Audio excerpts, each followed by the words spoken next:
Next recognition that is for leadership in professional learning and employability. And it goes to NSHM Knowledge Campus, Durgapur.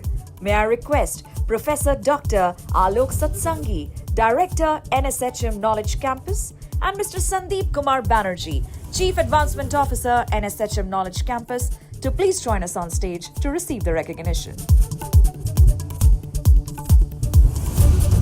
with a big round of applause. नमस्कार, मैं हूं Aman Jain. ABP live smart tech conclave के इस मंच से लगातार शिक्षा से जुड़े दिग्गज हमारे बीच अपने विचार रख रहे हैं। इसी कड़ी में हमारे साथ एनएसएचएम नॉलेज कैंपस से डॉक्टर आलोक सत्संगी जी मौजूद हैं, डायरेक्टर हैं। बहुत स्वागत है आपका। साथ ही संदीप कुमार बनर्जी जी मौजूद हैं, सीएओ। सर, बहुत स्वागत है आपका इस चर्चा में जुड़ने के लिए। बहुत बहुत धन्यवाद। हम फ्यूचर रेडी एजुकेशन की इस बार बात कर रहे हैं। आपको क्या लगता है आने वाले 10 सालों में ऐसा कौन सा बदलाव है जो आने वाला है इस एजुकेशन फील्ड में, जो हम आज नहीं देख पा रहे हैं? First of all thank you. ये अगले 10 साल एजुकेशन सिस्टम में बहुत टर्न अराउंड होने वाला है, from play group to post graduation, क्योंकि पूरा सिस्टम चेंज हो रहा है। एनईपी 2020 के माध्यम से हमारा एजुकेशन सिस्टम में जो पड़ाव है, पहले जो था, अभी बहुत चेंज हो रहा है।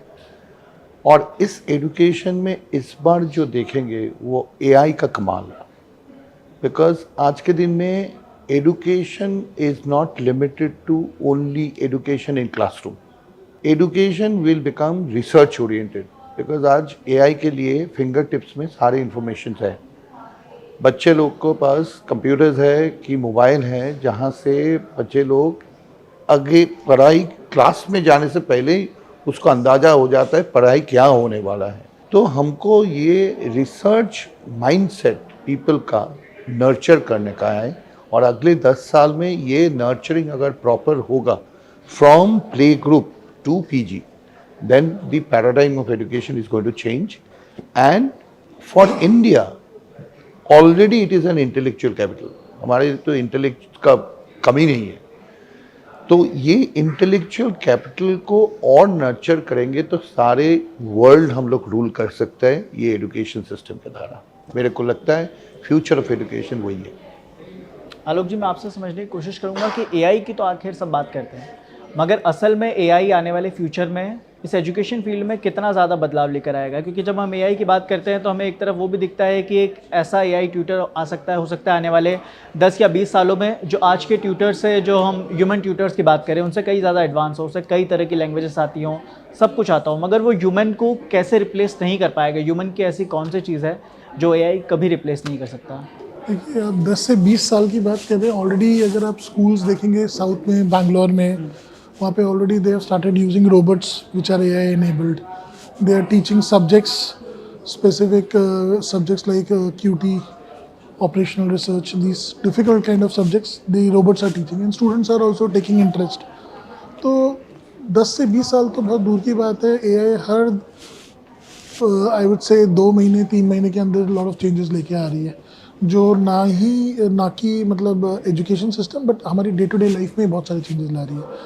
और जहाँ ये कहना है कि एआई क्या चीज़ नहीं चेंज कर पाएगी, एआई जो भी फीडिंग है वो हम ह्यूमन्स ही करते हैं। जो डेटा सेंटर्स हैं जहाँ पे सब चीज़ें सेव होती है, that is been fed by and maintained by human beings only.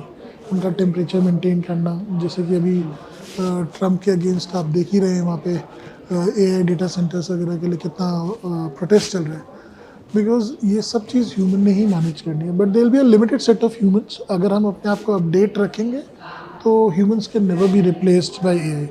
But जो टेक्नोलॉजी को एक्सेप्ट नहीं करेगा और चेंज को एक्सेप्ट नहीं करेगा और and will continue with the old thing, they will perish with due course of time. और जहाँ आप 10 साल की बात करें, they will start perishing very fast, क्योंकि वो नहीं है टाइम कि 10 साल वेट होगा then changes will come. It is changing very rapidly at the speed of light. So every 6 months you can say things are changing because of AI. India 2047 की अगर हम बात करें, जब भारत विकसित भारत बन जाएगा, तब आपको क्या लगता है कि इंफ्रास्ट्रक्चर ज़्यादा इंपॉर्टेंस रखेगा उस समय पर, या फिर एजुकेशन? दोनों ही इंपॉर्टेंस रखेंगे, they will go hand in hand. Infrastructure तो हम लोग डेवलप कर ही रहे हैं, ऑनरेबल प्राइम मिनिस्टर के लीडरशिप में we are developing infrastructure pan India, आप किसी भी स्टेट में देखिए, चाहे बीजेपी गवर्नमेंट है या नहीं है, we are developing the infrastructure, but education is simultaneously important, otherwise infrastructure is useless. Uneducated आदमी के हाथ में अगर आप इंफ्रास्ट्रक्चर दे देंगे तो फिर देयर विल बी डिजास्टर्स।